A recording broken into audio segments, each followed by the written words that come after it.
Hi, it's Ray from BitChute here, and welcome to Raw Signal, the new name for my podcast. Thanks to Jeffrey for coming up with that. It needed a name. And today I'm thrilled to have my friend Sean from SGT Report here, the show that I'm always happy to join. So, Sean, thanks for coming on. Welcome to Raw Signal. Good to hear you, Ray. Thanks. Thanks for inviting me on. I look forward to our conversation today. Great. And I thought I would start off by asking you a bit about how you started the SGT report and how you got into this space all these years ago, because I was actually a follower of you on YouTube well before I started BitChute, and you were like one of the OG guys talking about precious metals, finance, and all of that kind of stuff back when YouTube was a really great platform where you could talk about things. Yeah, YouTube was great back in the day when they would allow you to build a platform, set up your shop, consider setting up your own business, so to speak. Imagine building a storefront in a downtown on Main Street, and you build your business, you invest in it, it starts to get some traction, you're proud of it. And then the mayor comes in and says, "No, you don't get to be here. We don't care for your speech. You're done." And the police come and they close you down and they kick you out and they won't renew your lease. And that's it. Game over. Well, that's what happened to me on YouTube after being a YouTube partner for 10 years in good standing. I think I posted my first actually, I probably posted my first YouTube video in 2009, but that might have been a family video or something I made private, something of my children. But yeah, I started in 2010 and I got booted off, terminated by YouTube in 2020, October 15th, 2020, on the back of a Media Matters for America hit piece. X22 report, and many dozens of us got kicked off that day. And I had no community guideline strikes at that point. So they burned down my business and they tried to silence me. And then I got kicked off of Patreon. I got kicked off of Vimeo. I got kicked off of PayPal. I got kicked off of MailChimp. You name it, I got kicked off it, Ray. And so I was very happy that you had created BitChute, and I was very happy that Rumble was out there. And I think I had already started posting to both platforms because I could kind of see the writing on the wall. YouTube felt unsafe. It felt shaky. So many of us were getting uh, community guideline strikes for really petty reasons. And then they would never tell you exactly what the reason was. So you're right. When I started, I cut my teeth in the precious metals space. I bought my first silver bars in 2006, 10-ounce bars from Miles Franklin back in like 2006, because I could see the writing on the wall for our monetary system way back then. And then I finally got passionate about it enough when I was working at Target Corporation in the marketing department. I thought, you know what? I want to start to tell the stories I'm passionate about on YouTube. It felt like a great place to do it. And it took off fairly quickly. And yeah, the rest is history. Now I survive on BitChute and I survive on Rumble because even though YouTube was forced to restore my channel just a month, maybe 2 months ago, Ray, based on Jim Jordan taking on YouTube, they made some sort of settlement in which YouTube agreed to restore any channel that was terminated for political reasons at the behest of the U.S. government. And I guess my channel was one of those. So my channel is now back, but because they're so shady at YouTube, in fact, I would call them evil. Remember, YouTube is owned by Alphabet, Google, the number 3 most valued asset on planet Earth behind gold and silver. I can't log in, and they won't let me log in, and they won't fix it so that I can log in. So I can't post anything on my YouTube channel that's been restored, and so it's useless. And not only that, Ray, I do have privated videos of my children, fun videos I made of them, little like mini movies and stuff that are on YouTube that I don't have access to because I can't see the private videos because I can't log in. So I'm really happy that you created BitChute, and I'm happy Rumble's out there because it's kept me alive and it's allowed me to continue to speak truth, right, in a sea of nearly universal lies. I mean, that's what we're bathed in daily in this country. In the mainstream horror mockingbird media, well, they're just probably the biggest part of the problem, Ray. So that's why I started my channel. Oh, and by the way, I got a journalism degree back in the day. So I think that helps a little bit. And it inspired me to start telling these stories and interviewing people and trying to educate people about our monetary system and then about the, abject tyranny under which we toil. Well, I'm glad to see that you got your account back, and that was unfair. But it's terrible that even though they've given you your channel back, it's not really back, is it, until you can use it? And I really hope they fix that for you and you can get those videos over to BitChute once they do. And, as a father, I know how upsetting it must be to lose access to important videos of your children. So you're wise not to trust YouTube. And if they banned you once, they can do it again, especially when there's a need for an important discussion, one that challenges mainstream narratives. But we know now that when something like that does come along, it will result in more deplatformings. And this is a word of warning to other creators out there who haven't yet experienced censorship even. So you never know when it might happen to you. And that's why it's better to be prepared, build on other platforms. And plus you get to reach new audiences that way. Yeah. Yeah. Um, Well, in fact, one uh, of my videos that I've lost track of and I cherish and I want it back, and I think it's privated on YouTube. That'd be one way for me to get it back.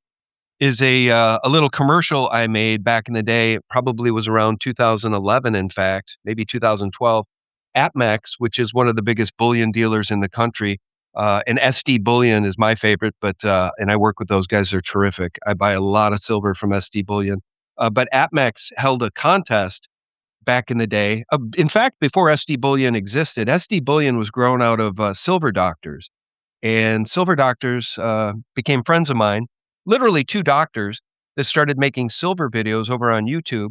And then, they decided to launch a silver company, a gold company, a bullion company.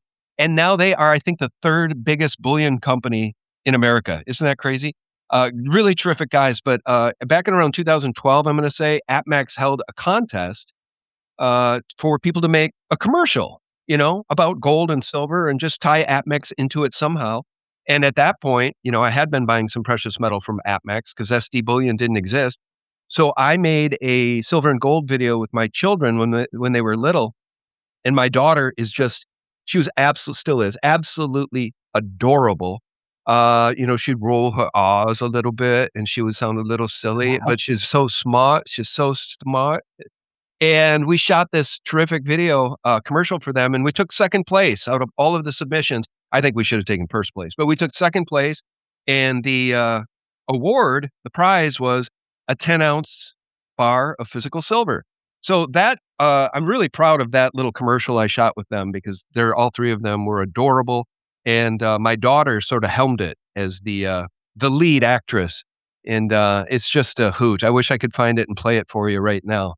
But yeah, that's locked up on YouTube somewhere. But we took second place, Ray. It's not too shabby. that's amazing. You must have been so proud. And I really hope you can get that video back. I really do. But that leads us to why we're here today to talk about precious metals. And gold is making all-time highs right now and rising at an incredible rate. And that's a massive warning sign that not all is well in the financial system. It's a classic flight to safety. And you've been speaking about this for so long on your channel that I couldn't think of anyone I'd rather have here today. So Sean, what's going on with precious metals right now? Well, let's talk about that because think of this. So I survived. I didn't survive it. I lost pretty much all my money being a dummy in the tech wreck, the internet bubble of 99, 2000. And, I was a young investor at the time. It's right before I worked at Target for about a decade. And I had built a nest egg of about $50,000, through trading. By the way, I would never, ever, ever, ever, ever, never, ever, ever recommend day trading. Okay, look, guys, buy and hold the stuff you believe in, right? And anyway, I had a little voice inside my head because I was a bit of a student of history regarding monetary policy. The voice inside my head said, get out, sell this crap that you've got because the tech bubble is obvious. The NASDAQ bubble is obvious. It's going to pop. It's going to get dark. Move everything into Berkshire Hathaway. I don't know anybody else that I worked with, or maybe to this day, that could even name Berkshire Hathaway. Okay, but Warren Buffett's company is maybe more popular now than it was then, but you kind of had to know. And I didn't do it, Ray. I thought, no, you know what? I'm going to turn this 50 into 100, and then maybe I'll do that. Well, that didn't work for me. That didn't work because literally within a week, the Nasdaq started to plummet, and I held and I held and I held and I held, and that's a bad thing to do when the SH is hitting the fan. How would you even say that? When the SHTF happens, you got to make a move.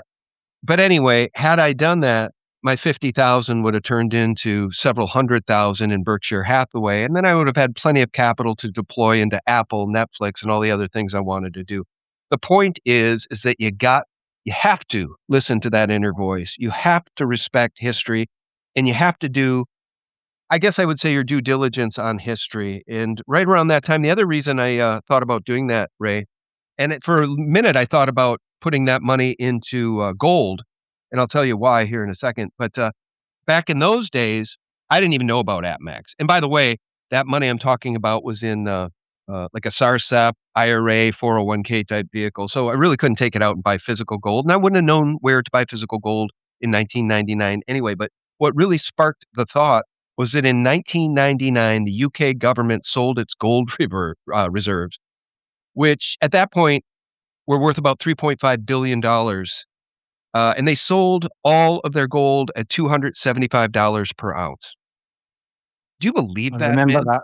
Isn't It was that called, yeah, the Chancellor of the Exchequer at that time was Gordon Brown, and they call it the Brown Bottom. He picked the bottom perfectly somehow.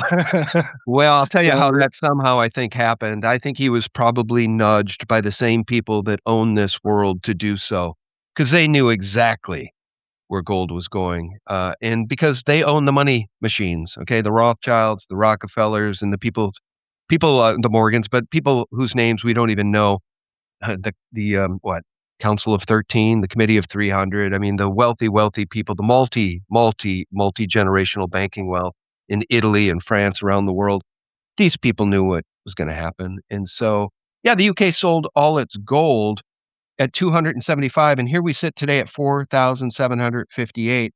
So I actually, after I learned my lesson, and once you get snake bitten by the market the way I did, boy, it makes you very tepid about jumping back in. So, when the S&P bottomed, I think the S&P bottomed at, I want to say, 666. I saw that day too, and that felt like a signal to me. That felt like a bottom.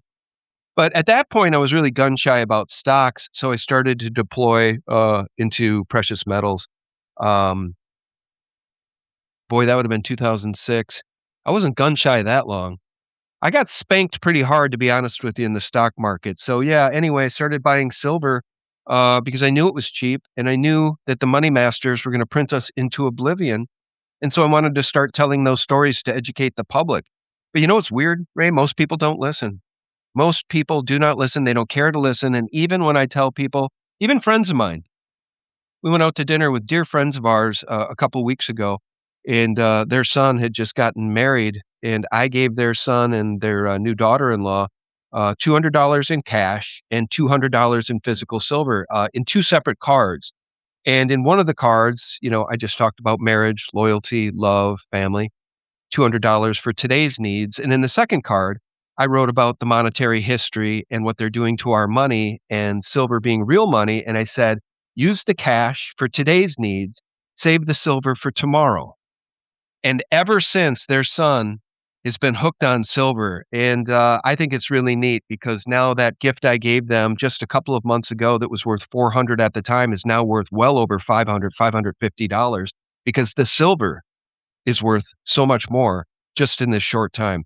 So I don't know, man. It feels good when you order silver, physical silver, and you get it delivered. Obviously, physical gold feels great too. But when you get physical silver delivered and you open up that package, tell you what, guys, if you never held it in your hands, you just don't really know what you're missing because it's real money and it resonates. There's a frequency to it that I think really resonates with people's souls because it's been real money for pretty much the totality of human history, certainly going back 5,000 years, Ray. yeah, yeah. And I'm also someone who has accumulated, my bit of gold and silver as well over the years, so I'm a believer in that. And of course, that's not financial advice. People have to make their own decisions, and you know, I'm a believer of never put all your eggs in one basket. But it's certainly something that I've benefited from, and it sounds like you got in at the best price possible way back when. But going back to the central bankers and why they don't like gold or silver, and why they perhaps like fiat money, it's because it gives them a lot of power, doesn't it? When they are able to print money at their discretion and use it for anything they like, it's a way that they can finance wars, finance all sorts of crazy spending, run up huge debts. Whereas gold and silver, when we're on a gold and silver standard, that puts more constraints on them. What do you think about that? What I think about that is that it's satanic in its brilliance, because even more than what you just said, what it allows them to do, and they've done it repeatedly throughout history, and now they're doing it to our nation, is it allows them to enslave the people. It allows them to really literally buy up everything of value with the money they create out of thin air, as the people are silently turned into serfs, and most people don't even recognize it. And it's a little bit like that frog boiling, right? They're boiling Right. us alive, and I guess I've never done it. I never would, but evidently you could boil a frog. You can just turn up the heat on the water until the frog boils to death, and the frog will never jump out because it's happening so slowly he doesn't notice. And I think that's happening to the American people. I mean, keep in mind, let's just look at coinflation.com. If you guys go to coinflation.com, you will see that right now a 1964 Kennedy half dollar, which at that point was 90% silver, it was 50 cents, right? Half dollar, it's worth 50 cents, 50 cents of purchasing power. Well, today that same Kennedy half dollar is worth $34. If you find a coin shop that will sell you one of those, you're going to have to pay at least 35 bucks to get it, because the silver content in the 50-cent piece is worth so much more than the face value, because that's how badly they've debased our currency since 1970. But if you go all the way back to 1913 and the founding of the Federal Reserve, Ray, they've debased our currency by like 98, 99%. And so what people are starting to realize, well, I don't know how many people are realizing it, but people in the circles I run in are realizing, is they have already turned most Americans into serfs. Most Americans right now do not have enough money to go out and buy 5 ounces of physical silver, because now silver is so expensive at 95 bucks an ounce that most people don't have $500. I wouldn't say most people. The statistics are that half of Americans don't have $500 saved for an emergency, much less, spare money to deploy into precious metals. That's how badly they've destroyed us, Ray. And it's only going to get worse from here. And this isn't happening by accident, because we're in a debt-based monetary system where central banks even target an inflation rate of 2%. And that's what they call stability, 2%. But even at that 2%, they're devaluing the currency by half every 35 years. And we know in recent years that inflation has been much higher than that. And it isn't something that they even teach at schools. So most people are really unwise to this. And, the government indoctrination camps that I went to at least didn't teach it. And they really should be teaching it, because it's crucial that people understand how the monetary system works and how inflation devalues currency from an early age. And when countries are buried in debt like they are right now today, they face a really tough choice: either cut back on spending or inflate the debt away at the expense of people's savings. And, with the caliber of politicians that we have right now, I'm not betting that they're going to cut back on spending. I think they're definitely going to go for the inflation route. Even to this day, though. Okay, so look, Yeah. Donald J. Trump is now in the White House, and of course, I would have never, ever, I probably would have moved out of the country if they would have installed Kamala Harris, and that evil piece of filth from the state of Minnesota. Governor Tampon Tim Walz, that man should be in prison. I think they all should be in prison, to be honest with you, just about all of the politicians. But that'll never happen, as you know. But even with Donald J. Trump in the White House, we don't see this thing necessarily turning around in any sort of way that's good for the people in terms of our monetary system. Because I'll remind you, Ray, they just banned pennies. The government is not even going to make pennies anymore. Do you guys know why that is? Is it because the penny's useless? Is it because they want to get us away from using actual physical money? Sure, maybe. But more to the point, in 1983, they started making our copper pennies out of zinc because the copper had gotten too expensive because they were debasing the currency. So, since 1983, all of our pennies have been made out of zinc. If you go back and you find those pre-1983 pennies, they're still in circulation. You can go to your bank and order a box, open them up. For every 1982 or prior penny you find, those are copper. And every single one today is worth 3.7 cents in copper melt value. So if you're too poor to be able to buy silver, I completely empathize. My kids are too poor to buy silver. I have neighbors that can't do it. Start hoarding those pennies. You know, I have a sneaking suspicion, Ray, that is actually why the government stopped making pennies, because all the pennies are now being turned into the bank. I just talked to my bank about this the other day. I said, "Can I still order pennies? Like, can I get boxes of pennies from you?" And they said, "Sure." And they said, "We got plenty because people keep bringing in their change." So now people, even the plebs, the serfs, they don't even know how poor they are. They're turning in their real money. I know, look, a penny's not a lot. A nickel's not a lot. But people are turning in those copper pennies unbeknownst to them. And guess who's ultimately going to get them? All of those pennies are going to go back to the Federal Reserve, and they're all going to get melted down for the copper. So I'm telling you, man, they're still fleecing us. And by the way, every nickel in circulation today, I'd say save them. Each nickel is worth 7 cents in melt value because they're made out of nickel and a little bit of copper. So they're demonetizing our money right before our eyes, Ray. Yeah, that's a whole nother can of worms, the cashless society getting into that. But that's amazing that, the money, the pennies are becoming more expensive in there. Well, think of that. In Think of that. If you get a box of pennies, you only need to find 25 copper pennies in that huge box of pennies to equal $1 in today's value, in melt value. I assure Wow. you, you'll be able to find way more than 25 copper pennies unless the banks are already removing those pennies. Maybe. I don't know that they are, though. Anyway, word to the wise. 25 pre-1983 copper pennies are now worth $1 in melt value. Wow, I didn't see that one coming. But another thing I wanted to ask you about, Sean, when people buy gold or silver, I know you go for physical metals from a dealer, but many people hold it in their savings through exchanges, where they're fully exposed to the price. If it goes up, or if gold goes up, or if it goes down, then they're exposed to the price of the gold, but they don't actually own the physical metal. And there's different benefits and different risks by owning gold this way. And could you explain that a bit?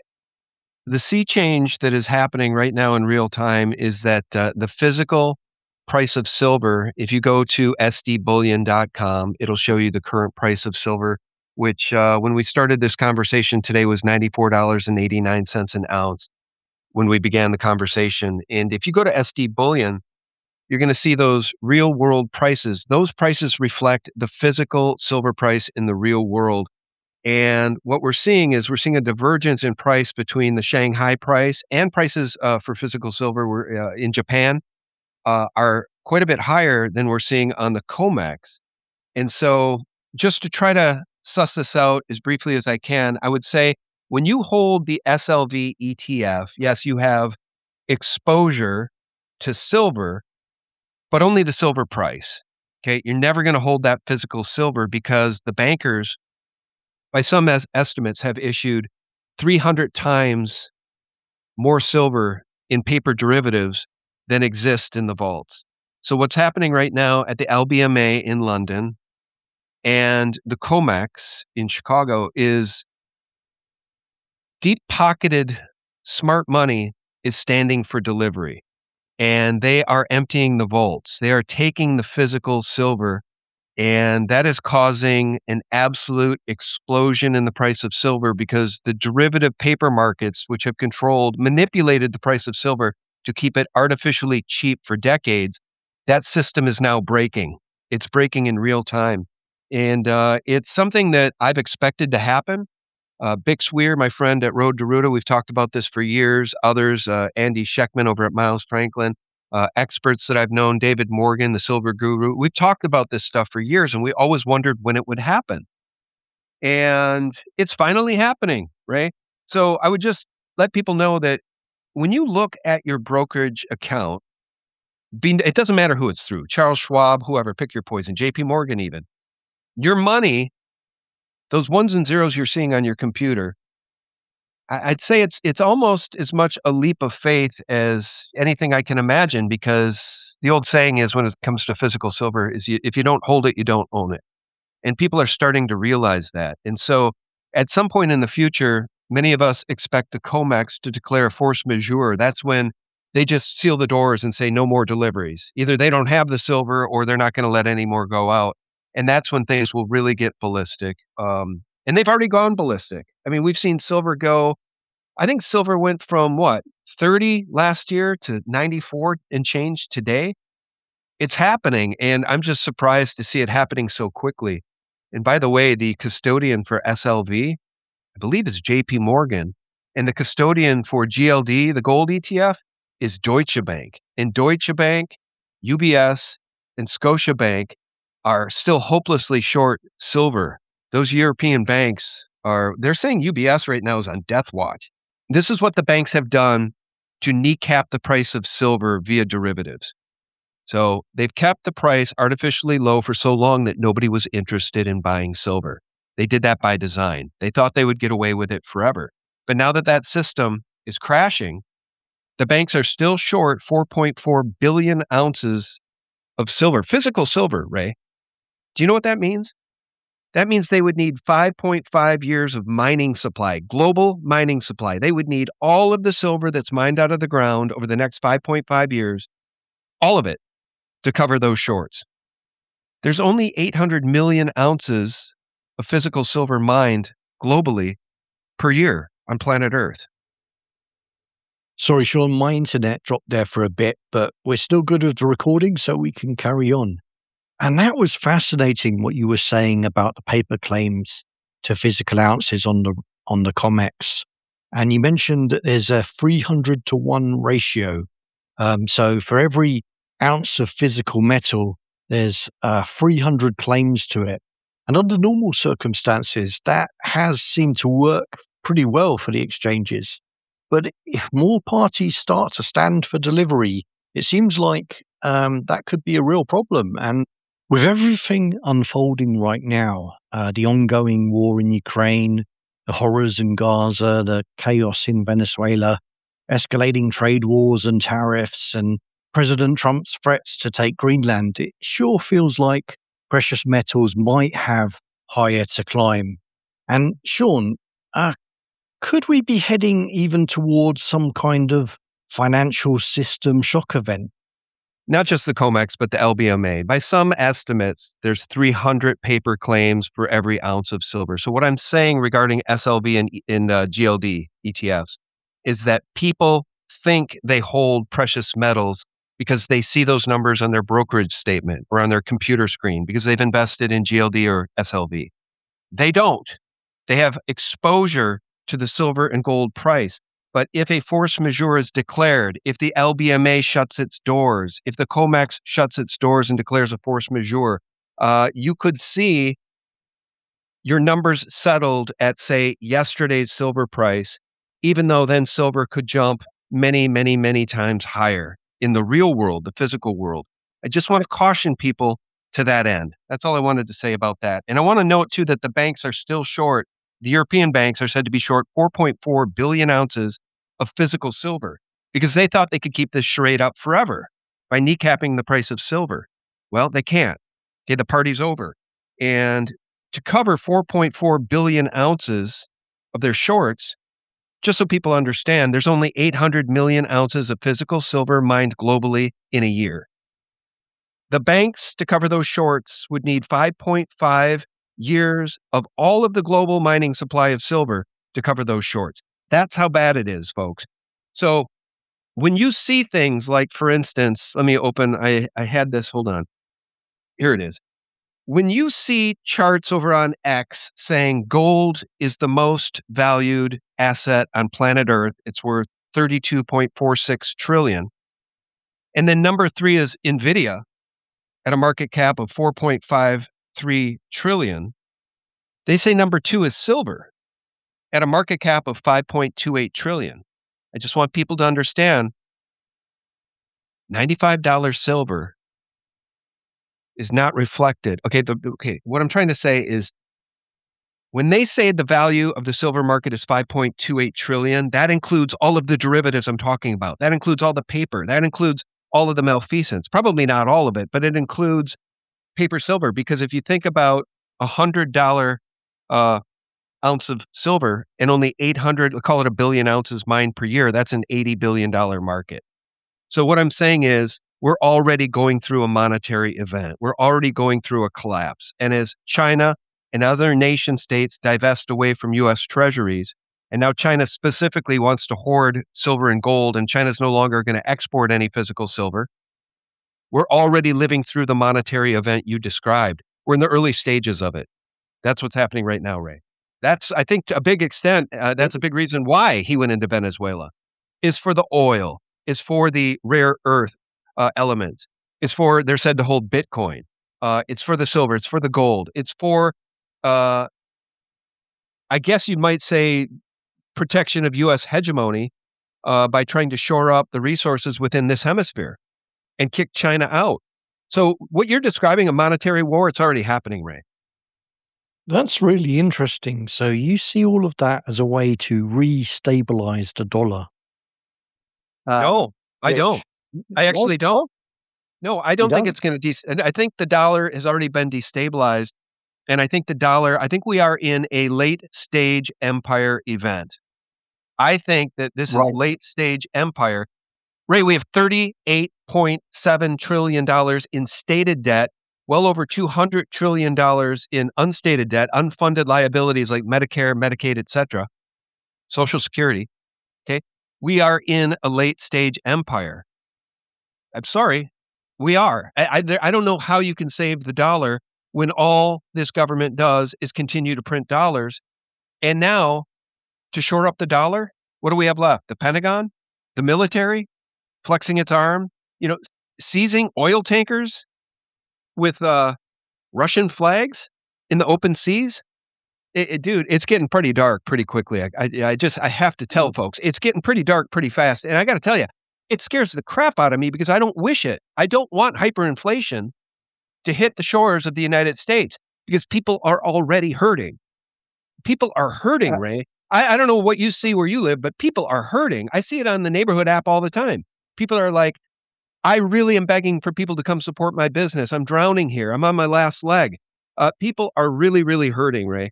And we haven't even hit hyperinflation yet. But I'm telling you right now, the dollar is hyperinflating away when priced in gold and silver, physical gold and silver. Yeah, and I see this as a real possibility as well. But there's still something in the back of my mind, and hear me out, Sean, because they've pulled it out of the bag a few times. So if you go back to 1971, there were people saying the same thing, and then Nixon came out with his, closing the gold window, and then it led to eventually Volcker raising rates to 18% confidence back in the dollar. And you could say the same again about I don't know 2008. Everyone thought it was over then, and somehow they inflated another bubble and got things back again. So I just have this niggly feeling in the back of my mind that it's always there's always a possibility, because what do we go for? What do we go to from here? Even though the dollar is in really bad shape, the debt is tremendous. It's what is it? A deficit of over $1 trillion and over 35 trillion in debt in the US. But do you see any possibility? Do you think there's something they could do to turn this around still? Yeah, maybe. I hope so. All right. Candidly, here's the best case scenario, in my opinion. Well, okay, there's maybe a couple best case scenarios. Uh, if Trump can pull off, first of all, we're going to see a reset one way or the other. There's a new system that it has to be rolled out, and it's, I think, in the works. And maybe that new system will include a basket of precious metals, and maybe some Bitcoin. Maybe they can pull something off to combat the BRICS, which are turning away from the dollar.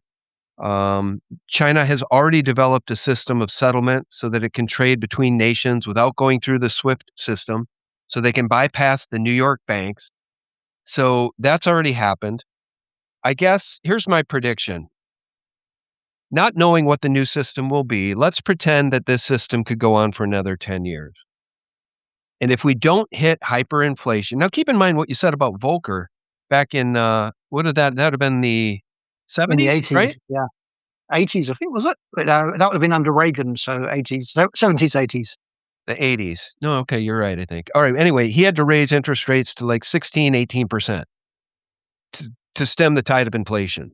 Right, They can't do that anymore.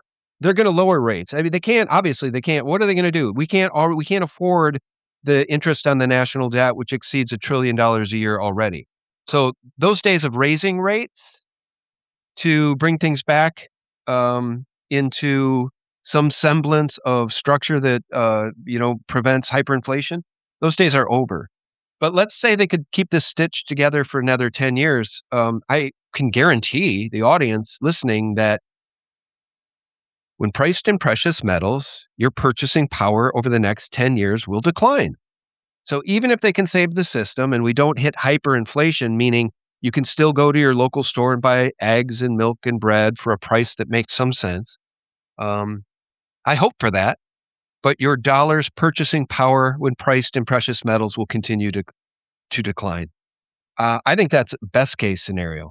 Worst case scenario is that the silver price is telling us that eventually we are going to see the currency hyperinflate when priced in everyday goods.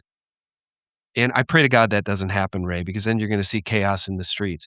So maybe Donald Trump can pull something off where he introduces a new system, a dollar backed by tangible assets. But if he does that, that's going to mean the money machine has to have some semblance of control on it. They can't just keep printing $4, $5, $6 trillion a year in paper money and keep this thing stitched together. Because I'll tell you right, what, even if Americans are okay with that, and evidently most are, my friends, neighbors, and colleagues, they'd never talk about any of this. Nobody owns any precious metal. But even if Americans are fine with this, the rest of the world's not. The rest of right. the world's And why not. that That's might why be, they started BRICS. yeah, and why that might be his intention. I'm not sure what his intention is. His actions right now are having the opposite effect. Gold has gone up in the last few weeks quite a bit. I saw some analysts late last year saying we might reach 5,000 gold in 2026, and we're already $250 away from that only. So it's going up fast. Um, yeah, it's a very interesting time. Can I say one other thing, just for the audience Yeah, sure. listening? Oh, go ahead. Just for the audience listening, when you look at the price of silver and it's $95 and it's run up so much over the last year, I know that seems ridiculously expensive and maybe you feel like you missed it.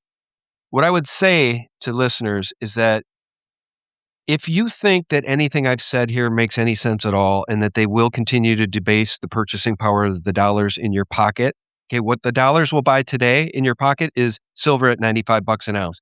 If you think that 10 years from now silver is going to be cheaper, don't buy it. If you think that it's more likely that silver will cost more in, say, 2030 or 2035 or $2040, then buy it.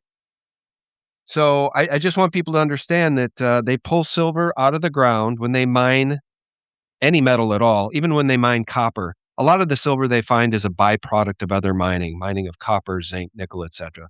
When they find silver, they send it off to the smelters. That's largely how silver is found. Of course, there are silver mines, but when they dig for silver in the ground, Ray, do you know what the ratio is that they find it out of the earth? No idea. For every ounce of gold they find 7 ounces of silver. Okay. Right now as we speak, the silver to gold ratio is 50 ounces of silver to 1 ounce of gold, meaning at $95 silver, it would take 50 ounces of your silver to trade for 1 ounce of gold. They pull this stuff out of the ground at 7 to 1. Now, in addition to that, you got Tesla, you got solar panels, you got industrial demand, you got Apple, you got Nvidia, you got AI data centers, you got Bitcoin mining farms. All of that technology requires massive amounts of silver. And the industrial demand for silver on planet Earth right now is fast approaching the number that is mined out of the ground in a year, 800 million ounces. We're not there yet, but we're moving in that direction. So if you guys think, if anybody listening thinks that 20 years out, silver will be cheaper, in those dollars than it is today, I don't know. I'm not taking that bet.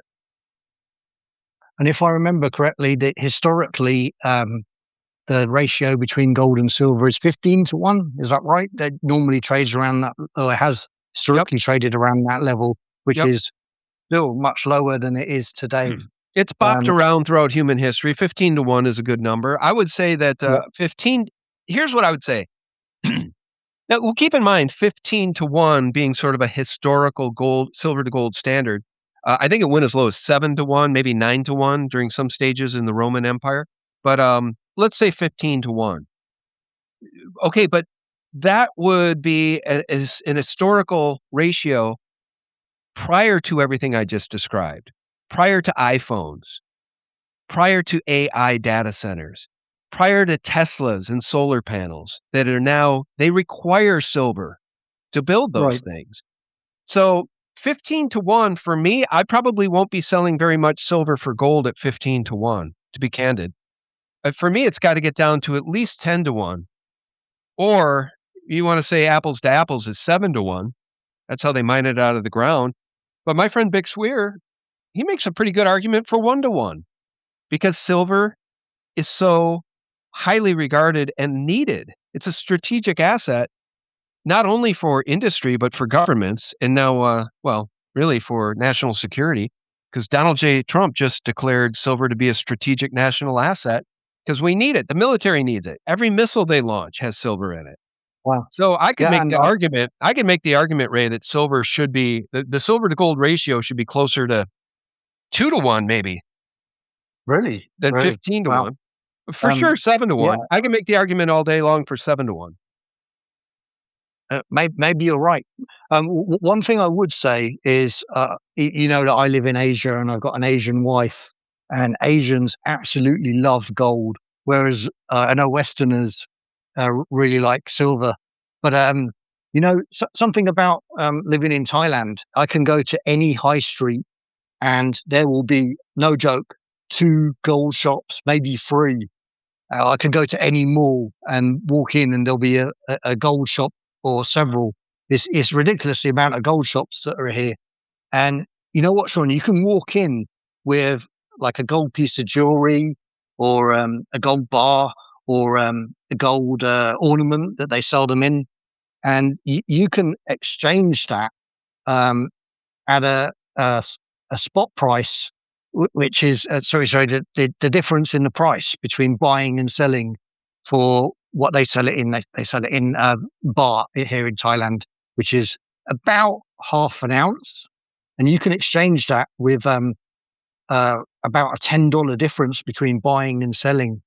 So I see a lot of Asians saving in gold, and that's gonna, if we move back towards people having a more higher dependence on gold and silver, I think that's gonna be where a lot of the buying comes from, because they're already doing it. And my wife, even before I knew about it, already knew that gold was money.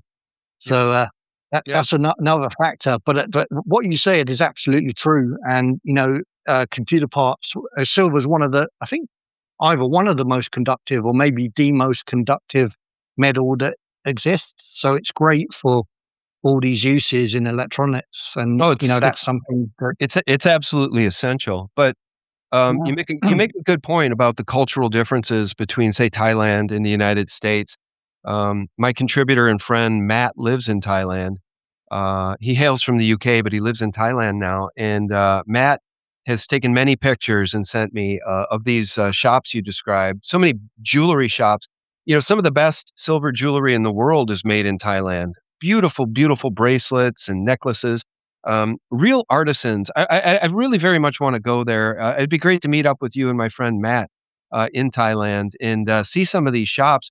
And Matt was kind enough to send me a couple of bracelets over the years, silver bracelets from Thailand, and my wife just adores them. They're beautiful. And you know, culturally, I got to just tell you in the audience, I would imagine most of your audience is it American for the most American for part? sure. Yeah, Okay. for sure. Well, it's interesting that in this country, in the United States, this vast, enormous country, there aren't many coin shops. And the jewelry shops we have are all like corporate jewelry shops, like at malls and stuff. And, you know, the prices are so ridiculously inflated for a piece of like gold plated jewelry, or even if you buy, say, a 18 karat gold necklace, it's going to be super inflated over the price of gold.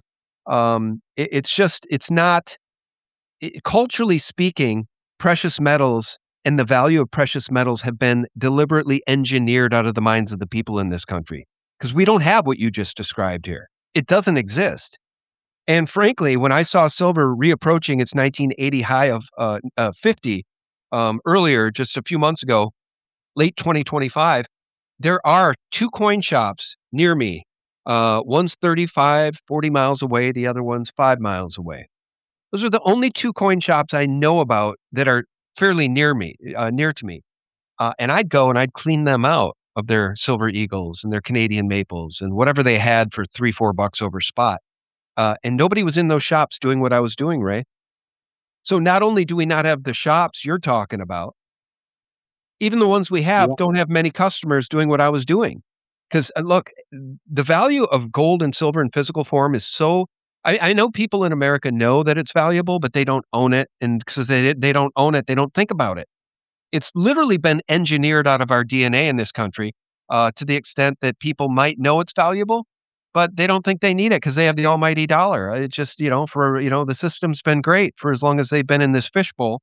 So they just expect it to continue forever. So I think that's really the problem in this country.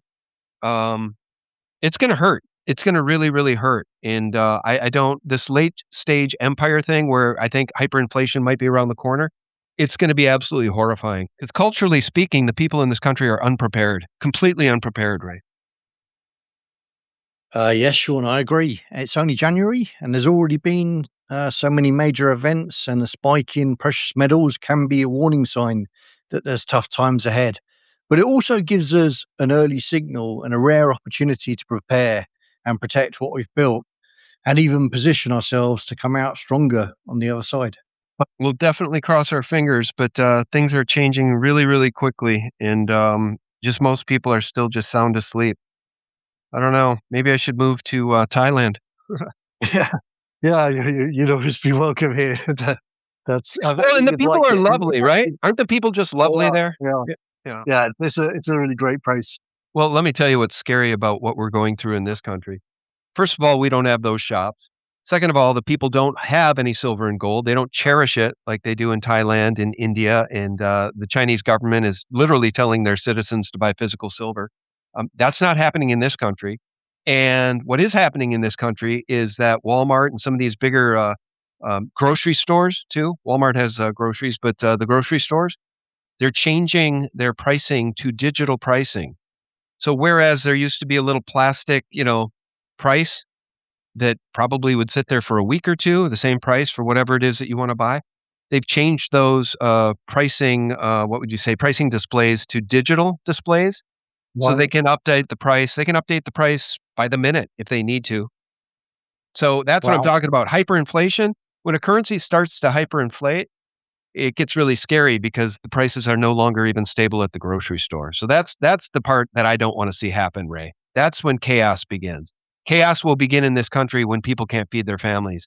And sometimes it feels like we're getting there. If you go on X, you know how many young people make videos of themselves in their cars in the United States crying literally crying because they don't have enough money to pay their rent and buy food. It's kind of a one or the other. And they know they've been sold. They've been sold out. They've been thrown under the bus by this system, and they don't understand why. So I sort of feel Yeah, like and we got to educate them so they know who the enemy is. But it really doesn't matter who the enemy is. The enemy is the Federal Reserve in this system. Yeah, it's a terrible system, Sean. The bills that we rack up today, they fall on children not even born yet. And most people don't seem to grasp this, but it's straight up immoral. Spending money that we don't have and saddling future generations with that suffering and debt. And this has been going on for such a long time that few people seem to realize it. And it's unfortunate that, governments, they never take fiscal responsibility and cut back on the spending. They always decide to inflate things away. So, people are going to feel that inflation, and future generations are going to have to face the consequences of debt they didn't even run up themselves. Well, the debt can't be paid back. It's a highly abusive system, and that's what young people are realizing. It's just highly, highly abusive, and the corruption is now so bad in our country, in the United States, that these politicians, even Congress critters, these little useless Congress people, like Ilhan Omar from the state of Minnesota, this corrupt witch from Somalia, who lied to get into this country. She's now said to be worth like what did I hear the other day? $30 million, $40 million. So I mean, so they come in, not just her, Nancy Pelosi, these treacherous, wretched demons that are politicians. They're all on the take, and they've all enriched themselves to the tune of becoming. And I think in Pelosi's case, worth what 250, 300, $400 million. They're just criminals, and the looting in this country is out of control. And it's the political class working in tandem with the bankers that are doing the looting. So I don't know. I don't see a good ending to this, Ray. I wish I had better news. Nancy Pelosi, the best day trader ever. Hey, she can make Yep. that much money on trading. I know there's a tracker now where you can copy her trades. Yeah, I think That's there's quite even a funny. Pelosi. There's an ETF you can buy. So if Yeah. you just want to have an ETF that tracks her trades, I don't know. Yeah, she's a better trader than me. I don't trade. I'm not a trader. I'm more of a Warren Buffett buy and hold guy.